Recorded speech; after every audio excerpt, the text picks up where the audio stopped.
A huge game on the North Shore as Slidell heads west to face unbeaten Covington. Plus, Warren Easton faces a huge test as the Eagles take on John Curtis at the Shrine. And it could be a shootout in reserve, with De La Salle coming to town to battle Riverside. That and much more tonight on 4th Down Friday. From Channel 4, this is 4th Down Friday, presented by your Southern Quality Ford dealers. Let's kick it off with John Ehret and Chalmette. The Owls seeking their first win over the Patriots since 2010, and Owls striking first. Joshua Taylor takes the handoff and rumbles all the way down the field, shedding tackles. He'll fall just short of the goal line. He was ruled down at the 2-yard line, a 30-yard scamper. Chalmette would finish the drive off. Mashawn Blaze capping the scoring drive, a 2-yard touchdown run, an early 6-0 lead for the Owls after the missed PAT. The Patriots would respond. Terrell Brown gets the handoff, hits the hole, and he's gone. 38 yards to the crib. Pats would take a 7-6 lead. Chalmette would actually tie this game with a minute to go, but they miss on converting on the 2-point conversion, so Ehret survives. 41-39, your final. Welcome into 4th Down Friday. I'm Ricardo Lecomte. We're at the midway point of the prep season. We head to the North Shore for our game of the week. Covington hosts Slidell, and both the undefeated Lions and 3-1 Tigers want to stake their claim atop the District 6-5A standings. Andrew Doak joins us live, and he watched these two squads battle it out in Covington tonight. Andrew, what went down? Well, Covington moves to a perfect 5-0 on the season. They are in the driver's seat in District 6-5A. We all know about Devin Brumfield, the running back for Covington. He's a Division I recruit. But Joshua Alfaro, their quarterback, has really been coming into his own. He had 3 touchdowns on the night, all to Elgin Bell.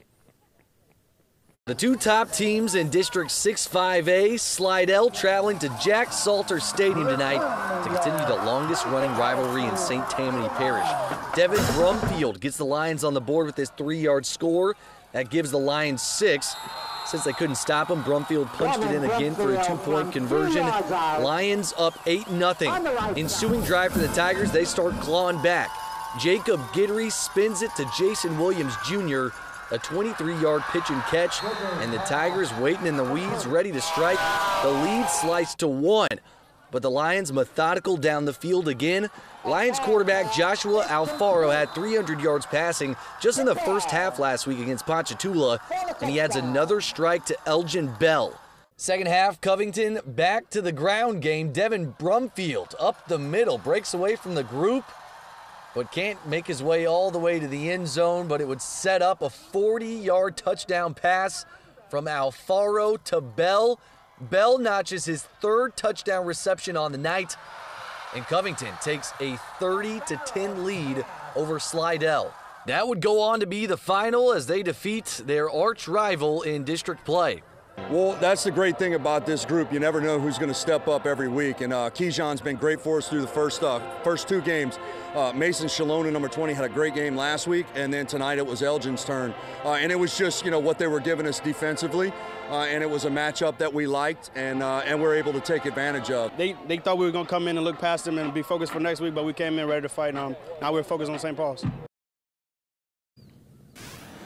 We all know Brumfield is a Texas Tech football commit, but Alabama running back coach Burton Burns actually here to watch him tonight. And Brumfield eclipsed 5,000 rushing yards in his career at Covington. That is quite the number. All right, that wraps up our time here on the North Shore. I'm Andrew Doak, Eyewitness Sports. Good stuff, Andrew. Thank you very much. Moving on to the 98th edition of a great Catholic League rivalry, Jesuit and Holy Cross. Tigers up 24-0 in the second. Jaden Moran up top to Tyler Kirkwood for the long completion. We move ahead in the same drive. 3rd and goal when Kelvin Hurlbert takes it in for the score. Holy Cross with a 31-0 lead. Let's move to the 3rd quarter. Blue Jays trying to get something going. Alex Watermeyer back to pass, but he gets picked off by Austin Shaw. Great interception by Shaw. Later, it's now a 31-7 Holy Cross lead. 3rd and goal from the 8. Watermeyer to Brendan Bergeron for the touchdown. That makes it 31-14, but it's not enough as Holy Cross goes on for the 31-17 victory. A great showdown at the Shrine this evening, featuring two quality squads in John Curtis and Warren Easton. Now, the Patriots blanked Brother Martin last Friday, their first shutout victory since 2014. Meanwhile, the undefeated Eagles have 2 victories over Catholic League schools. And oh, by the way, they also have a win over the defending 5A state champion Landry Walker. Shapes up to be a good one at the Shrine on Airline. Curtis with the early 6-0 lead late in the first quarter. Eagles quarterback Lance LaGrandry hooks up with Joel Holmes. He taps a foot in. 2-yard touchdown. Contest tied at 6 after the missed point after. Second quarter, LaGrande again on target to Johannes Tyler. Yo, what up? He gets in the pay dirt, the 11-yard connection. Easton now in front 13-6, but Curtis comes right down, getting the rushing attack going. They're known for getting the running game going. Ernest Jones with a big gain, nearly gets in, but he stopped just before the goal line. Pats would cap off the drive. Darian Washington over the pile for the score. Curtis ties it at 13. Patriots would hold on for the win late, 27-21.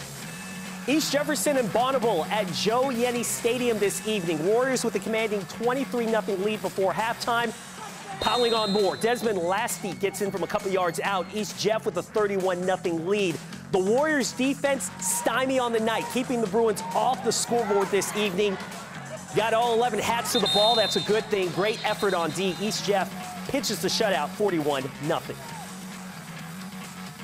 Coming up, both De La Salle and Riverside are coming off bye week, so which team will come out with more urgency tonight? We'll show you whether the Cavaliers or Rebels got the win. And Hanville hope to give Terrebonne its first loss of the season. But first, some scores from around the metro area.